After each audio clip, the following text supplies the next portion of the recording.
Hello दोस्तों, this is सुंदर सिंह मेरा अगेन हाउ टू हिंदी के यूट्यूब चैनल में आप सभी का स्वागत है। आज का ये वीडियो पीडीएफ एलिमेंट 6 की ओर से स्पॉन्सर्ड वीडियो है और ये वीडियो उन सभी लोगों के लिए बहुत इंपॉर्टेंट है जिनके पास पीडीएफ का काम होता है। पीडीएफ एलिमेंट 6 एक कंप्लीट सॉफ्टवेयर है जिसकी हेल्प से आप पीडीएफ में कुछ भी कर सकते हैं। जैसे अगर आपको पीडीएफ फाइल क्रिएट करनी होती है तो आप पीडीएफ फाइल क्रिएट कर सकते हैं। अगर आपको अपनी पुरानी पीडीएफ फाइल में कुछ एडिट करना है, मॉडिफिकेशन करने हैं तो वो भी आप कर सकते हैं। कन्वर्ट कर सकते हैं पीडीएफ फाइल्स को किसी और फॉर्मेट में, जैसे आप डॉक में कर सकते हैं, आप एक्सेल फॉर्मेट में कर सकते हैं और अगर आपको जेपीजी फॉर्मेट में, इमेज फॉर्मेट में करना है तो वो भी आप आसानी से कर सकते हैं। एनोटेशन और कमेंट लगा सकते हैं अपनी पीडीएफ फाइल में। आप अपनी पीडीएफ फाइल में पासवर्ड लगा सकते हैं, वाटरमार्क लगा सकते हैं, बैकग्राउंड लगा सकते हैं, हेडर और फुटर भी लगा सकते हैं, एक्सेस कर सकते हैं। बहुत सारी टेम्पलेट यहाँ पर आपको फ्री में मिल जाती हैं जिससे अगर आपको पीडीएफ फाइल क्रिएट करनी होती है किसी भी फॉर्मेट में तो वो आप आसानी से कर सकते हैं। OCR का आपको इसमें सपोर्ट मिल जाता है, ऑप्टिकल कैरेक्टर रिकॉग्नाइजेशन का। अगर आपके पास कुछ पहले से पेजेस पड़े हैं और आप उन पेजेस को स्कैन कर उसमें कुछ मॉडिफिकेशन करना चाहते हैं तो वो भी आप आसानी से कर सकते हैं। फॉर्म डेटा एक्सट्रैक्शन का आपको इसमें सपोर्ट मिल जाता है। अगर आपके पास कुछ फिजिकल फॉर्म पड़े हुए हैं और आपने उन फॉर्म को किसी से भरवाया है और आप उसकी डिजिटल कॉपी अपने पीसी में, अपने सिस्टम में चाहते हैं तो आप उन फॉर्म को स्कैन कर उसमें से डेटा को एक्सट्रैक्ट कर सकते हैं और फिर अगर आप किसी भी फाइल में, जैसे आप एक्सेल फाइल में सेव करना चाहते हैं तो वो भी आप आसानी से कर सकते हैं। बैच प्रोसेस का आपको इसमें ऑप्शन मिल जाता है। अगर आप एक से ज़्यादा पीडीएफ फाइल में एक बार में काम करना चाहते हैं तो वो भी आप आसानी से कर सकते हैं। फाइल साइज ऑप्टिमाइजेशन का ऑप्शन मिल जाता है। अगर आप अपनी फाइल का साइज छोटा करना चाहते हैं तो वो भी आप आसानी से कर सकते हैं। इसका जो डाउनलोड लिंक है मैं आपको वीडियो के डिस्क्रिप्शन में दे दूंगा। आप वहाँ पर से क्लिक करके इस वेब पेज में आ जाइए और जैसे आप यहाँ पर से इस वेब पेज में आते हैं तो आप यहाँ पर से इसको फ्री में डाउनलोड कर सकते हैं और अगर आपको ये अच्छा लगा तो आप इसको बाद में परचेज भी कर सकते हैं। तो यहाँ पर ये देखिए, मैंने इसको अपने सिस्टम पे डाउनलोड कर लिया है, इंस्टॉल कर लिया है। अब मैं आपको यहाँ पर से इसको लॉन्च करके दिखाता हूँ। तो यहाँ पर से इसका लॉन्चर है, मैंने पीडीएफ एलिमेंट 6 को यहाँ पर से इसमें लॉन्च कर दिया है। जैसे मैंने पीडीएफ एलिमेंट 6 को लॉन्च करा तो यहाँ पर देखिए हमें होम पर कुछ ऑप्शन जो है वो मिल जाते हैं। जैसे यहाँ पर देखिए, अगर आपको पीडीएफ फाइल एडिट करनी है, आपके पास पहले से कोई फाइल पड़ी हुई है और आप उसको एडिट करना चाहते हैं तो आप उसको एडिट कर सकते हैं। अगर आपको पीडीएफ फाइल क्रिएट करनी है तो आप पीडीएफ फाइल क्रिएट कर सकते हैं। अगर आपके पास मल्टीपल पीडीएफ फाइल है और आप उसको कंबाइन करना चाहते हैं किसी एक पीडीएफ में तो वो भी आप आसानी से कर सकते हैं। आप पीडीएफ फाइल को एडिट कर सकते हैं किसी भी फॉर्मेट में। अगर आपके पास पीडीएफ फाइल पड़ी है और आप उसको एडिटेबल बनाना चाहते हैं तो आप यहाँ पर से एडिटेबल भी उसको बना सकते हैं। बैच प्रोसेस कर सकते हैं आप, एक साथ में मल्टीपल फाइल के साथ एक साथ प्रोसेसिंग कर सकते हैं और इसमें आपको बहुत सारी पीडीएफ की जो टेम्पलेट है वो मिल जाती है। जैसे मान लीजिए मुझे कोई एक पीडीएफ फाइल बनानी है तो मैं यहाँ पर से क्या करूँगा, ये टेम्पलेट में क्लिक करूँगा। तो जैसे मैं यहाँ पर से टेम्पलेट में क्लिक करूँगा तो यहाँ पर हमको बहुत सारी टेम्पलेट जो है वो फ्री में मिल जाती है। हम इन टेम्पलेट को डाउनलोड कर सकते हैं और अगर हमें उसमें कोई मॉडिफिकेशन करना है तो वो भी हम इसमें कर सकते हैं। तो यहाँ पर देखिए हमारे पास बहुत सारी टेम्पलेट जो है उनके ऑप्शन मिल जाते हैं कैटेगरी वाइज। अगर आपको बिजनेस से संबंधित कोई पीडीएफ फाइल बनानी है तो आप उसको सेलेक्ट कर सकते हैं, फाइनेंस से संबंधित, लीगल से संबंधित, लाइफ से संबंधित। तो जो भी आपको पीडीएफ फाइल बनानी है आप उसके लिए टेम्पलेट डाउनलोड कर सकते हैं फ्री में और फिर उसमें मॉडिफिकेशन कर उसको यूज़ कर सकते हैं। तो यहाँ पर देखिए, जैसे मैं एग्जाम्पल लेता हूँ, मुझे कोई एक बिजनेस से संबंधित पीडीएफ फाइल बनानी है तो मैंने यहाँ पर से बिजनेस को सेलेक्ट कर लिया और बिजनेस से संबंधित जितनी भी पीडीएफ फाइल के टेम्पलेट यहाँ पर अवेलेबल हैं वो सारे के सारे यहाँ पर दिख रहा है। मुझे बिजनेस के अंदर भी किसी एक स्पेसिफिक कैटेगरी में यहाँ पर से जाना होगा तो मैं यहाँ पर से इसमें क्लिक करूँगा और उसके बाद यहाँ पर देखिए, जैसे मुझे कोई एक एग्रीमेंट बनाना है तो मैं क्या करूँगा, यहाँ पर से एग्रीमेंट टेम्पलेट में क्लिक करूँगा। तो जैसे मैंने यहाँ पर से एग्रीमेंट टेम्पलेट में क्लिक करा तो यहाँ पर देखिए हमारे पास बहुत सारे एग्रीमेंट टेम्पलेट जो हैं वो अवेलेबल हैं। तो यहाँ पर से मैं कोई भी एक टेम्पलेट जो है उसको सेलेक्ट कर लेता हूँ। जैसे मुझे ये वाली टेम्पलेट जो है वो अच्छी लग रही है, पार्टनरशिप एग्रीमेंट टेम्पलेट। तो मैं क्या करूँगा, यहाँ पर से इसको सेलेक्ट कर लूँगा। तो जैसे मैंने यहाँ पर से इसको सेलेक्ट करा तो यहाँ पर ही देखिए पेजेस जो हैं वो दिखा रहा है, 1 से लेकर 7 इसमें पेजेस हैं। आप यहाँ पर से इन पेजेस को चेक कर सकते हैं और अगर आपको ये अच्छा लग रहा है तो आप इसको यहाँ पर से डाउनलोड कर सकते हैं। मैं इस टेम्पलेट को डाउनलोड कर देता हूँ और उसके बाद हम इसमें एडिट करेंगे। तो यहाँ पर देखिए पीडीएफ टेम्पलेट जो है वो डाउनलोड हो चुकी है। अब अगर आपको इसमें कुछ मॉडिफिकेशन करना है तो आप इसमें मॉडिफिकेशन कर सकते हैं। मॉडिफिकेशन करने के लिए आपको क्या करना होगा, यहाँ पर से देखिए आपके पास एक ऑप्शन होता है एडिट का, आप यहाँ पर से क्लिक कर सकते हैं या फिर आपके पास यहाँ पर एडिट का ऑप्शन है, आप यहाँ पर से भी इसमें क्लिक कर सकते हैं। तो यहाँ पर से मैं इसमें एडिट में क्लिक कर लेता हूँ और एडिट में क्लिक करने के बाद यहाँ पर देखिए हमारे पास बहुत सारे ऑप्शन जो हैं वो आ जाते हैं। अगर आप यहाँ पर से जो पहले से इसमें टेक्स्ट लिखा हुआ है आप इसको एडिट करना चाहते हैं तो आपको क्या करना होगा, यहाँ पर से इस एडिट में क्लिक करना होगा। तो जैसे आप यहाँ पर से इस एडिट में क्लिक करेंगे तो यहाँ पर देखिए आप इस टेक्स्ट को पूरा का पूरा चेंज कर सकते हैं। अगर आपको इसका फॉन्ट चेंज करना है तो आप यहाँ पर से इनका फॉन्ट चेंज कर सकते हैं, इसका साइज चेंज करना चाहें तो साइज चेंज कर सकते हैं। और उसके बाद अगर आप यहाँ पर से इसको मिटाना भी चाहें तो आप यहाँ पर से इसको मिटा भी सकते हैं। और अगर आपको यहाँ पर से कुछ और टेक्स्ट इसमें ऐड करना है तो आप वहाँ पर से वो भी कर सकते हैं। जैसे मैं यहाँ पर से लिख देता हूँ हाउ टू हिंदी।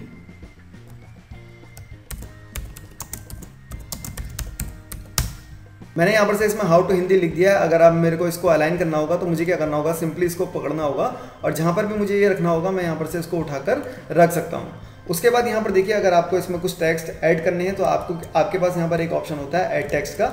आप यहाँ पर से इसमें क्लिक करेंगे और जहाँ पर भी आपको टेक्स्ट ऐड करना है तो आप यहाँ पर से इसमें ऐड कर सकते हैं। जैसे मैंने यहाँ पर से इसमें क्लिक करा और मैं यहाँ पर कर देता हूँ SEARCH।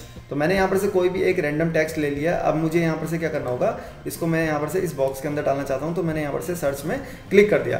तो अगर मुझे यहाँ पर से इसका फॉन्ट चेंज करना होगा तो मैं यहाँ पर से फॉन्ट स्टाइल इसका यहाँ पर से चेंज भी कर सकता हूँ, फॉन्ट का साइज भी चेंज कर सकता हूँ। और इसके बाद यहाँ पर से देखिए आपके पास और भी यहाँ पर से अवेलेबल है। अगर मैं यहाँ पर से इसको बड़ा करना चाहता हूँ तो बड़ा कर सकता हूँ, छोटा करना चाहूँ तो छोटा कर सकता हूँ, बोल्ड अगर मुझे करना होगा तो मैं यहाँ पर से इसको बोल्ड भी कर सकता हूँ। उसके बाद यहाँ पर देखिए हमारे पास और भी ऑप्शन अवेलेबल हैं। जैसे अगर आपको इसमें इमेज ऐड करनी है तो आप यहाँ पर से ऐड इमेज में क्लिक करेंगे और जैसे आप यहाँ पर से ऐड इमेज में क्लिक करेंगे तो आपके सिस्टम पर जो भी इमेज होगी आप उसको यहाँ पर से ऐड कर सकते हैं। जैसे मैंने यहाँ पर से इसको सेलेक्ट कर लिया और इसको ओपन कर दिया। तो जैसे मैंने इस इमेज को ओपन करा तो यहाँ पर देखिए इमेज आ गई है। अगर आपको इसको छोटा बड़ा करना है तो आप यहाँ पर से कॉर्नर से पकड़कर इसको छोटा बड़ा भी कर सकते हैं अपने अकॉर्डिंग। और आपको जहाँ पर भी ये रखना होगा आप यहाँ पर से इसको रख सकते हैं। उसके बाद अगर आपको यहाँ पर से इसमें लिंक बनाना है तो यहाँ पर आपके पास एक ऑप्शन होता है लिंक का। तो अगर आप किसी टेक्स्ट को लिंक बनाना चाहते हैं तो यहाँ पर से आपको क्या करना होगा, लिंक में क्लिक करना होगा और उसके बाद यहाँ पर से जिस भी टेक्स्ट को आप लिंक बनाना चाहते हैं आप यहाँ पर से उस टेक्स्ट को सेलेक्ट कर लीजिए। मैंने यहाँ पर से इस टेक्स्ट को सेलेक्ट कर लिया और जैसे मैंने यहाँ पर से टेक्स्ट को सेलेक्ट करा तो यहाँ पर देखिए आपको इसका बताना होगा कि अपीयरेंस कैसा होगा। अगर आप यहाँ पर से विजिबल रेक्टेंगल करना चाहते हैं तो आप इसको कर लीजिए। अगर आप यहाँ पर से इनविजिबल रेक्टेंगल करना चाहते हैं तो आप यहाँ पर से इसको भी सिलेक्ट कर सकते हैं। उसके बाद यहाँ पर से देखिए लिंक एक्शन आपके पास एक ऑप्शन आ जाता है। आपको यहाँ पर ये बताना है कि लिंक में अगर कोई क्लिक करे तो यहाँ पर से क्या हो। तो मैं यहाँ पर से क्या करता हूँ, ओपन अ वेब पेज में क्लिक कर देता हूँ और उसके बाद मैं यहाँ पर से हमारी जो वेबसाइट है उसका यहाँ पर से डोमेन नेम डाल देता हूँ। तो मैं यहाँ पर से डाल देता हूँ howtohindi.in। मैंने यहाँ पर से howtohindi.in डाल दिया। अब मैं यहाँ पर से आगे से www भी डाल देता हूँ। ठीक है, मैंने यहाँ पर से ये डाल दिया और उसके बाद मैं यहाँ पर से क्या करता हूँ, सेट लिंक पे क्लिक कर देता हूँ। तो जैसे मैंने यहाँ पर से इसमें क्लिक करा तो यहाँ पर ही देखिए ये एक लिंक बन चुका है। अगर कोई इसमें क्लिक करेगा तो वो डायरेक्ट यहाँ पर से howtohindi.in पर जा सकता है। उसके बाद यहाँ पर देखिए अगर आपको इमेज को लिंक बनाना है तो आपको क्या करना होगा, यहाँ पर से आपके पास दो ऑप्शन है। अगर आप यहाँ पर से सेलेक्ट में क्लिक करेंगे तो यहाँ पर से इमेज सेलेक्ट हो जाएगी और अगर आप यहाँ पर से राइट क्लिक करते हैं तो यहाँ पर आपके पास एक ऑप्शन आ जाता है क्रिएट लिंक का। और अगर आप यहाँ पर से डायरेक्ट ये वाले लिंक में क्लिक करेंगे और उसके बाद आप यहाँ पर से रेक्टेंगल सेलेक्ट कर लेंगे और उसके बाद भी आप यहाँ पर से लिंक जो है वो इसमें बना सकते हैं। उसके बाद यहाँ पर देखिए आपको OCR का सपोर्ट मिल जाता है। ये ऑप्शन जो है मुझे काफ़ी अच्छा लगता है। जैसे मान लीजिए आपके पास कुछ पेजेस पड़े हुए हैं, आपने उसको स्कैन कर दिया है और उस स्कैन कॉपी को आप यहाँ पर से उसके लिए एक PDF बनाना चाहते हैं तो वो भी आप आसानी से बना सकते हैं। और फिर उसमें अगर आपको कुछ एडिट करना है तो वो आप इसमें कर सकते हैं। तो यहाँ पर से मैं OCR में क्लिक करता हूँ तो यहाँ पर देखिए ये हमको क्या बता रहा है। जैसे मान लीजिए आपके पास कोई स्कैन फाइल है, आप उसको एडिटेबल बनाना चाहते हैं तो यहाँ पर से आप OCR की हेल्प से बना सकते हैं। ये देखिए आपके पास कुछ पेजेस हैं, आपने उसको स्कैन कर लिया है और एक PDF फाइल में बना लिया है। आप उसको यहाँ पर से PDF एलिमेंट 6 में लेके आए हैं तो यहाँ पर से ये क्या करेगा, पहले इसको स्कैन करेगा और जैसे ही इसका स्कैन कंप्लीट हो जाता है तो आप यहाँ पर से उसको फिर एडिट भी कर सकते हैं। तो जैसे यहाँ पर से मैं अगर आपको एग्जांपल दिखाता हूँ, जो हमारा ये पेज है, हम मान लेते हैं कि इसको हमने स्कैन कर रखा है तो हम क्या करेंगे, यहाँ पर से इसको ओके में क्लिक करेंगे। और अगर आप यहाँ पर से लैंग्वेज चेंज करना चाहते हैं आप यहाँ पर से लैंग्वेज भी चेंज कर सकते हैं। अभी मैं क्या करता हूँ, यहाँ पर से हम इसकी एक कॉपी बनाते हैं। मैंने यहाँ पर से ओके में क्लिक कर दिया। तो ओके में क्लिक कर जैसे मैंने किया तो यहाँ पर से देखिए ये हमारी जो ये PDF फाइल है इसको ये स्कैन कर रहा है और इसको स्कैन करने के बाद ये हमारे लिए एक एडिटेबल कॉपी बना देगा। फिर हम उस PDF फाइल में आसानी से एडिट भी कर सकते हैं। यहाँ पर से देखिए इसने एक नई फाइल की कॉपी बना दी है। यहाँ पर ये हमको कॉपी मिल जाती है। पहली वाली जो फाइल थी वो ये वाली थी और दूसरी वाली फाइल ये है। तो अगर आपके पास कुछ स्कैन कॉपी पड़ी हुई है पहले से और अगर आप उसको एडिटेबल बनाना चाहते हैं तो आप PDF एलिमेंट 6 की हेल्प से उसको एडिटेबल बना सकते हैं। और अगर आपको उसमें कुछ एडिट करना है तो फिर आप उसको भी कर सकते हैं। उसके बाद यहाँ पर से देखिए हम पुरानी फाइल में दोबारा जाते हैं और यहाँ पर आपके पास बहुत सारे और भी ऑप्शन मिल जाते हैं। अगर आप क्रॉप करना चाहते हैं तो क्रॉप कर सकते हैं। अगर आप यहाँ पर से वाटरमार्क लगाना चाहते हैं अपनी PDF फाइल में तो आप यहाँ पर से वाटरमार्क भी इसमें लगा सकते हैं। वाटरमार्क के लिए आपके पास यहाँ पर दो ऑप्शन होते हैं। अगर आप यहाँ पर से टेक्स्ट के रूप में वाटरमार्क लगाना चाहते हैं तो वो आप लगा सकते हैं। आपको यहाँ पर से टेक्स्ट लिखना होगा और उसके बाद यहाँ पर पर से टेक्स्ट का स्टाइल बताना होगा और यहाँ पर से आपको इसका जो साइज़ है वो बताना होगा, कलर बताना होगा और उसके बाद आपको यहाँ पर से अगर अंडरलाइन करना है तो आप इसको अंडरलाइन भी कर सकते हैं और पोजीशन बताना होगा। और अगर आप यहाँ पर से कोई फाइल या फिर अपना लोगो लगाना चाहते हैं तो आप यहाँ पर से फाइल में क्लिक करेंगे। अगर आप यहाँ पर से ब्राउज में क्लिक करके उस फाइल को यहाँ पर लेके आते हैं तो आप वाटरमार्क भी इसमें आसानी से लगा सकते हैं। उसके बाद यहाँ पर आपके पास ऑप्शन होता है बैकग्राउंड का। अगर आप इसमें बैकग्राउंड लगाना चाहते हैं तो वो भी लगा सकते हैं, हेडर फुटर लगाना चाहते हैं तो वो भी लगा सकते हैं। और यहाँ पर से अगर इसके एडवांस फीचर की बात करें तो यहाँ पर आपके पास एक ऑप्शन होता है फॉर्म का। और जैसे ही आप यहाँ पर से फॉर्म में जाते हैं तो यहाँ पर देखिए आपके पास एक और ऑप्शन होता है फॉर्म फील्ड रिकॉग्नाइजेशन का। तो जैसे आप यहाँ पर से इसमें क्लिक करेंगे तो ये आपको सारे के सारे ऐसे फील्ड बता देगा जिसको आप यहाँ पर से जिसमें आप डेटा को एंटर कर सकते हैं, मतलब डेटा आप लिख सकते हैं।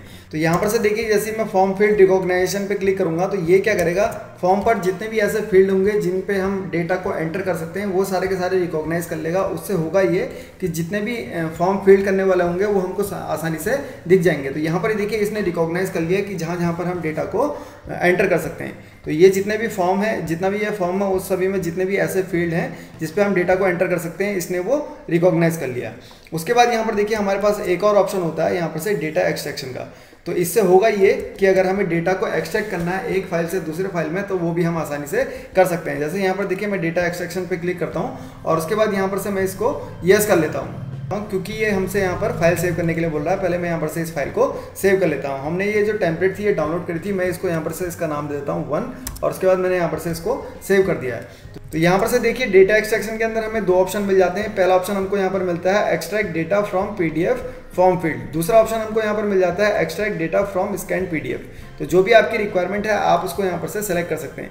तो अगर आपके पास यहाँ पर से आपने कुछ पेजेस जो हैं उसको स्कैन कर रखा है और उसको आप यहाँ पर से उसमें से डेटा जो है उसको एक्सट्रैक्ट करना चाहते हैं तो आप यहाँ पर से इसको सेलेक्ट कर लीजिए। और अगर आप पीडीएफ फॉर्म फील्ड से डेटा को एक्सट्रैक्ट करना चाहते हैं तो आप यहाँ पर से इसको सेलेक्ट कर लीजिए। मैं अभी फिलहाल इसको सेलेक्ट करता हूँ और उसके बाद हम यहाँ पर से नेक्स्ट पर क्लिक कर देते हैं। तो जैसे मैंने यहाँ पर से नेक्स्ट में क्लिक करा तो यहाँ पर से देखिए इसने जो फाइल है ये पकड़ ली है जो हमने यहाँ पर से 1.pdf में सेलेक्ट करी थी। और उसके बाद यहाँ पर से आपके पास एक ऑप्शन आता है स्टार्ट का। अगर आप यहाँ पर से स्टार्ट में क्लिक करेंगे और उसके बाद यहाँ पर से आपको बताना होगा कि आप यहाँ पर से इस फाइल का नाम क्या रखना चाहते हैं। तो मैं यहाँ पर से लिख देता हूँ डी।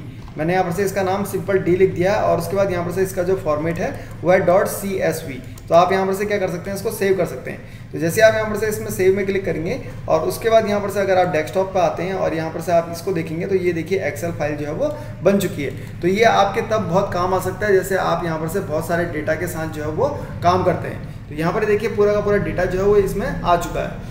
और भी इसमें आपको कई सारे ऑप्शन मिल जाते हैं। जैसे मान लीजिए आप कोई फॉर्म बनाना चाह रहे हैं, आप कोई रजिस्ट्रेशन फॉर्म बनाना चाह रहे हैं या किसी भी प्रकार का फॉर्म बनाना चाह रहे हैं, आप वहां पर से उसको पीडीएफ में बना सकते हैं। जैसे यहाँ पर देखिए आप टेक्स्ट को ऐड करना चाहते हैं तो टेक्स्ट को ऐड कर सकते हैं। आप चेक बॉक्स इसमें लगाना चाहते हैं अपने फॉर्म पे तो चेक बॉक्स भी लगा सकते हैं। जैसे मान लीजिए आप कोई एक ऐसा फॉर्म क्रिएट कर रहे हैं जहाँ पर आप लोगों को मल्टीपल ऑप्शन दे रहे हैं और कह रहे हैं कि उन ऑप्शन में से कुछ ऑप्शन सेलेक्ट करने के लिए तो आप वहाँ पर से चेक बॉक्स लगा सकते हैं। आप रेडियो बटन का यूज़ कर सकते हैं और भी कई ऑप्शन आपको यहाँ पर से मिल जाते हैं। आप यहाँ पर से अगर अपने पीडीएफ फाइल में सिग्नेचर लगाना चाहते हैं तो वो भी आप आसानी से लगा सकते हैं। इंपोर्ट कर सकते हैं, एक्सपोर्ट कर सकते हैं और यहाँ पर आपको टेम्पलेट तो मैंने आपको बता ही दिया है। तो काफ़ी अच्छा सॉफ्टवेयर है पीडीएफ एलिमेंट 6। अगर आप इसको डाउनलोड करना चाहते हैं तो इसका जो डाउनलोड लिंक है मैं वीडियो के डिस्क्रिप्शन में आपको दे रहा हूँ, आप वहाँ पर से क्लिक करके इसको डाउनलोड कर लीजिए। आप फ्री वाला वर्जन जो है इसका फिलहाल यूज़ कीजिए और अगर आपको अच्छा लगता है तो आप इसको बाद में परचेज भी कर सकते हैं। तो अगर आपको ये वीडियो अच्छा लगा और आपके काम आया तो यहाँ पर लाइक बटन में क्लिक करके इसको जरूर लाइक कीजिए और कमेंट बॉक्स में मुझे लिख के बताइए कि आपको वीडियो कैसा लगा। और अगर आपके कोई सवाल या फिर सुझाव हैं तो वो भी आप मुझे नीचे कमेंट बॉक्स में लिखकर पूछ सकते हैं या फिर बता सकते हैं। और ऐसे ही कंप्यूटर, इंटरनेट, मोबाइल, वेब और टेक्नोलॉजी से संबंधित latest tips and tricks and tutorials Hindi में और फ्री में देखने के लिए आप हमारा how to Hindi YouTube channel अभी तुरंत सब्सक्राइब कर लीजिए। Thank you for watching, bye and take care. देखते रहिए, सीखते रहिए हाउ टू हिंदी।